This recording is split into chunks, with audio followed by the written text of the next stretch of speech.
A paz do Senhor, meus amados irmãos.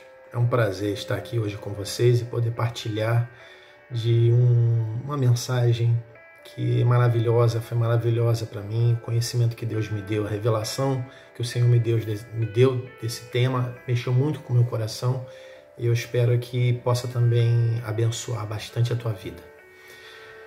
O nosso texto base está no capítulo 2 do livro de Gênesis, no verso 7, que diz assim: E formou o Senhor Deus o homem do pó da terra, e soprou em suas narinas o fôlego da vida, e o homem foi feito alma vivente.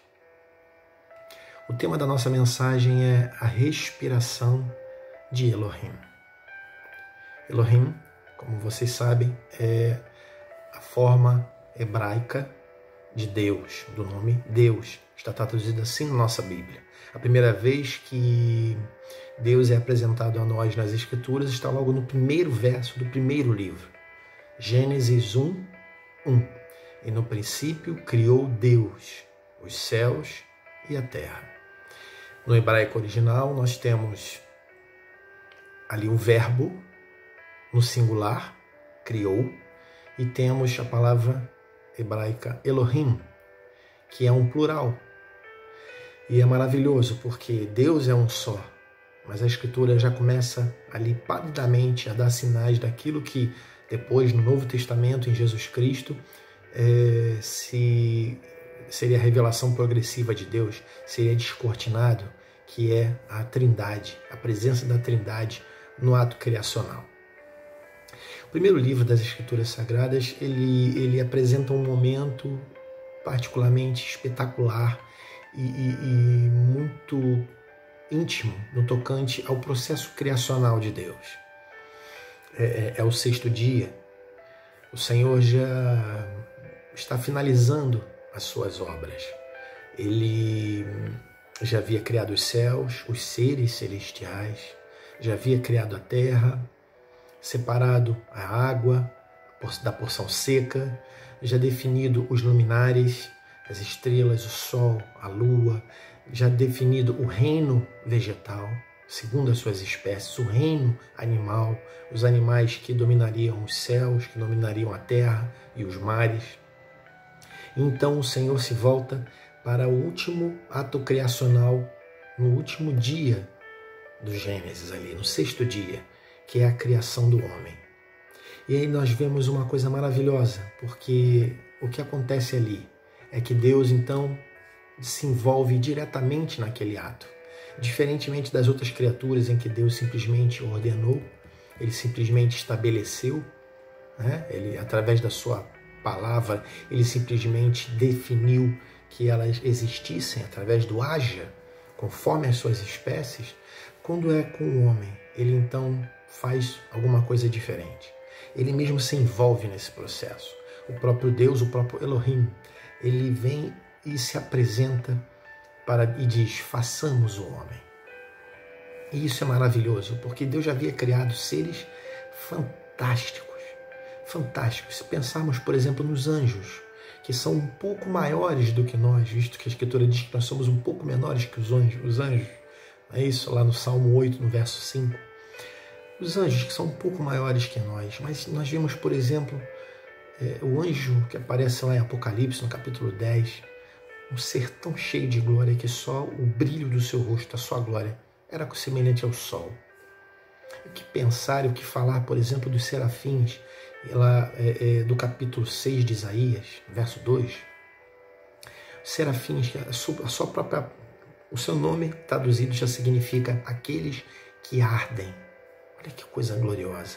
São seres que estão tão próximos da presença de Deus, da glória que emana da luz do Senhor, que vivem simplesmente como brasas vivas. E os querubins, que aparecem na Escritura em vários momentos e também no Apocalipse, são os seres que fazem parte da classe dos adoradores. Estão ali, ao redor do trono, adorando. Estão sempre envolvidos na adoração. Veja que, por exemplo, no Velho Testamento, no Antigo Testamento, a referenciação da arca, os querubins que se voltam para o meio da arca, e era exatamente ali no meio que a manifestação da presença do Senhor acontecia. Seres espetaculares, gloriosos, cheios de poder e de esplendor. Mas a Bíblia diz que o maior de todos os seres dos céus, nenhum deles, inclusive o maior deles, não foi chamado de filho. O escritor de Hebreus diz lá no capítulo 1, no verso 5, a qual desses seres, a qual dos anjos, o Senhor disse, hoje tu és o meu filho. Disse hoje, tu és o meu filho e hoje mesmo eu te gerei. A qual deles? A nenhum deles. Mas a essa criatura, a menor, a última a ser feita, o Senhor chama de filhos. Olha que coisa maravilhosa. Deus deu uma honra e uma glória ao ser humano como a nenhum outro ser. Eu quero que você pense isso quando você começa a se sentir depressivo, solitário, ou achando que você não é um ser de tanta importância assim. Preste atenção no que vamos dizer. Então o Senhor fala assim, ainda seguindo em Gênesis, no capítulo 1, no verso 26. E disse Deus, façamos o homem à nossa imagem, conforme a nossa semelhança. Gênesis 2:7. E formou o Senhor Deus o homem do pó da terra, e soprou em suas narinas o fôlego da vida, e o homem foi feito alma vivente. Queridos, esse relato espetacular ele nos revela alguns aspectos do coração de Deus. Mas eu quero parar pelo menos em dois. Né? Eu quero falar basicamente do método. Eu quero me ater ao método, a forma como Deus fez acontecer, o método que ele empregou para a criação desse ser espetacular. Preste atenção.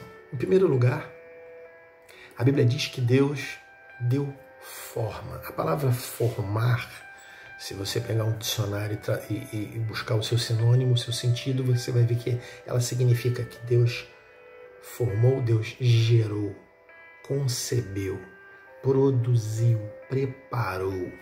É isso que significa a palavra formar. Deus deu forma, alguma coisa que não tinha forma. Ele fez isso com as suas próprias mãos. Do pó da terra. Eu gosto da versão da Bíblia King James, na atualizada, porque ela diz que foi da argila. Acho que fica ainda mais profundo. Da argila, o Senhor concebeu, produziu, desenhou e fez, criou um boneco.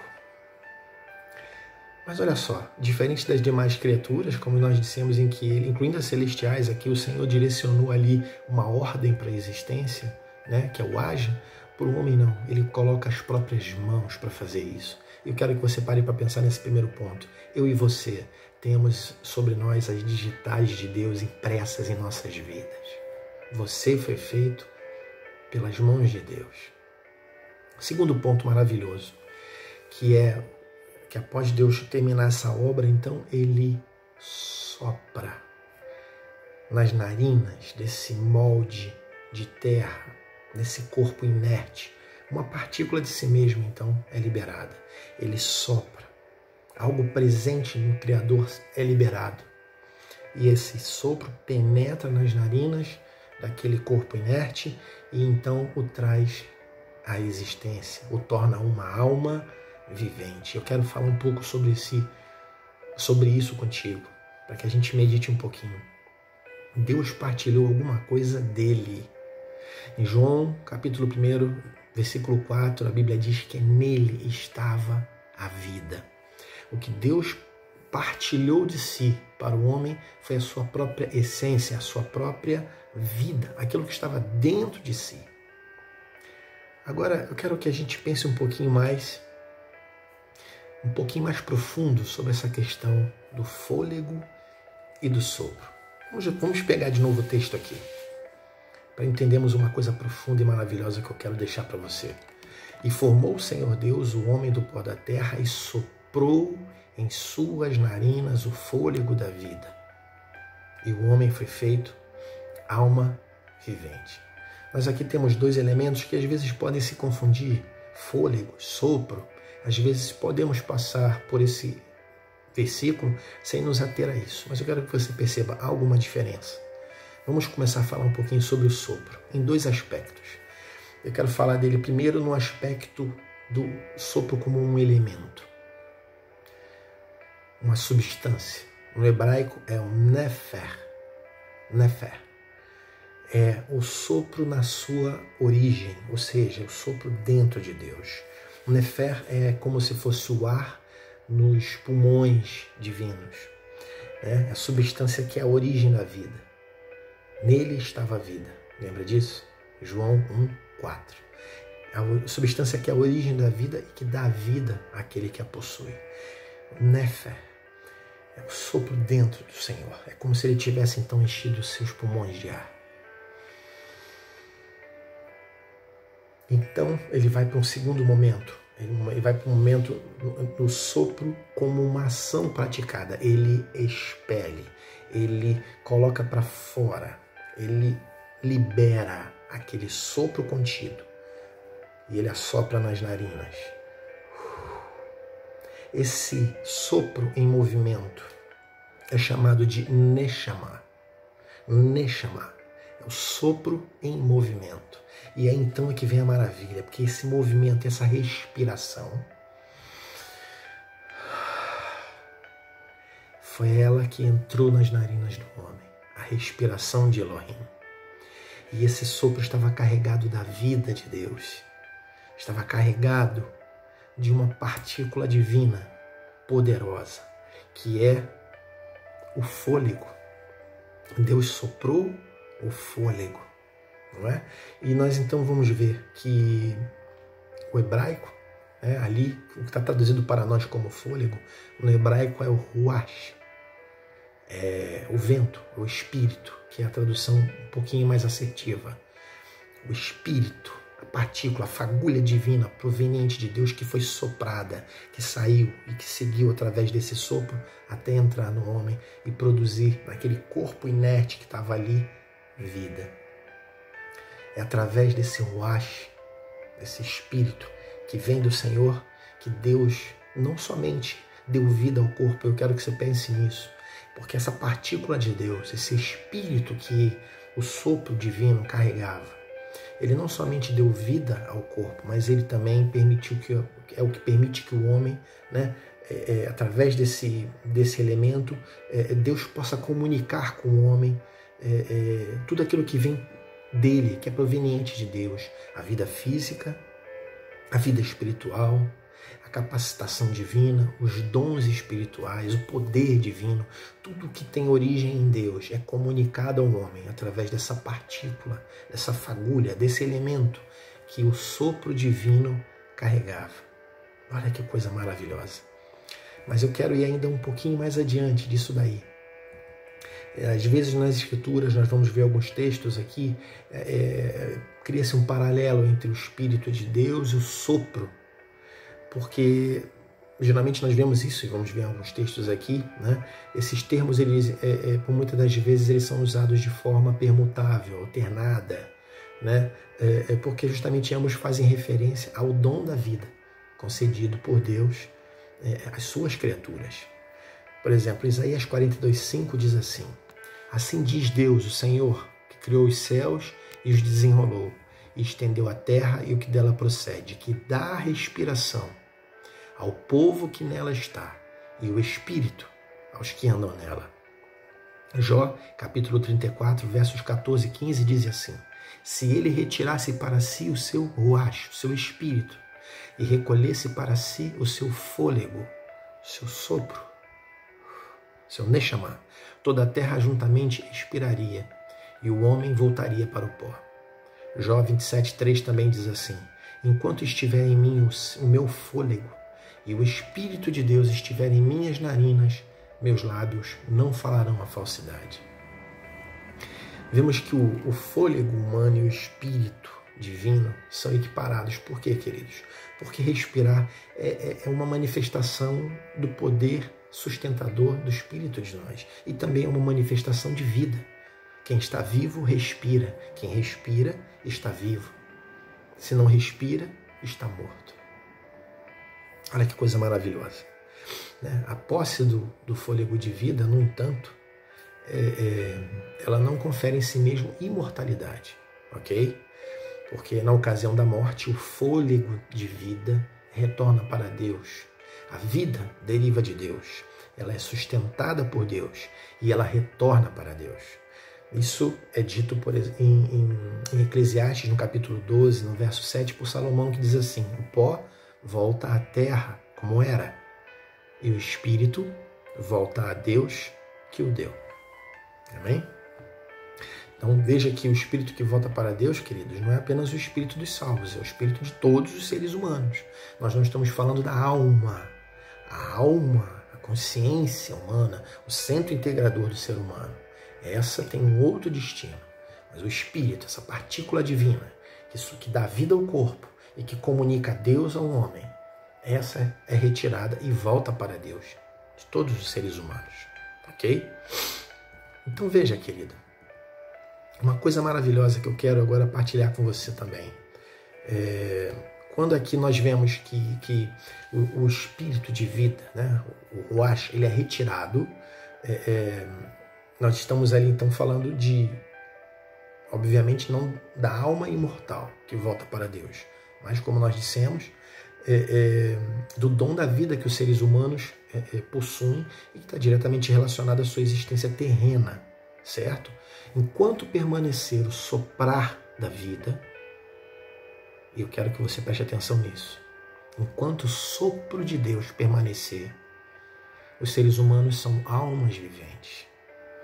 Quando, porém, o sopro se recolhe, eles se tornam almas mortas. Isso explica porque a Bíblia frequentemente fala de morte humana, se referindo também à morte da alma, né? Tem essa interligação, não é? E vários textos nas Escrituras nos dão a ideia, o entendimento de que o ato criador de Deus, o ato do sopro de Deus, não se tratou apenas de um ato passado, mas permanece até hoje. Eu gosto muito do entendimento dos judeus, né, do hebraico, dentro desse tema, porque para o hebraico o sopro divino não foi um ato isolado, mas ele permanece. É como se hoje eu estivesse aqui vivo, porque eu estou na respiração de Elohim. E vou te mostrar isso na palavra de Deus. Novamente, vamos para os textos aqui que nós lemos e vou complementar com mais alguns. Isaías 42:15, assim diz o Senhor Deus, que criou os céus e os desenrolou, e estendeu a terra e o que dela procede, que dá a respiração, o Neshama, ao povo que nela está, e o espírito, o Ruach, ao que anda nela. Jó 34:14-15, se ele retirasse para si o seu espírito e recolhesse para si o seu fôlego, toda a carne juntamente expiraria e o homem voltaria para o pó. Olha só. Jó 27:3, enquanto estiver em mim o meu fôlego e o Espírito de Deus estiver em minhas narinas, meus lábios não falarão a falsidade. Jó 32:8, mas é o Espírito dentro do homem que lhe dá entendimento, o sopro do Todo-Poderoso. Jó 33:4, o Espírito de Deus me fez, o sopro do Todo-Poderoso me dá vida. Veja que ele fala isso num tempo presente. Olha que coisa maravilhosa. Isaías 57:16, não farei litígio para sempre, nem permanecerei irado, porque senão o espírito do homem esmoreceria diante de mim, bem como o sopro do homem que eu criei. Salmo 156, tudo que tem fôlego, que tem ruach, louve ao Senhor. Olha que coisa maravilhosa, queridos.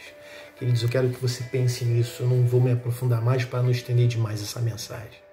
Mas esse entendimento de que o sopro divino não foi apenas um ato do passado, mas permanece. Eu permaneço, você permanece na respiração do Senhor. Isso é algo fantástico demais. Eu quero que você pense que você é um ser especial. Você está na respiração de Elohim. Aleluias.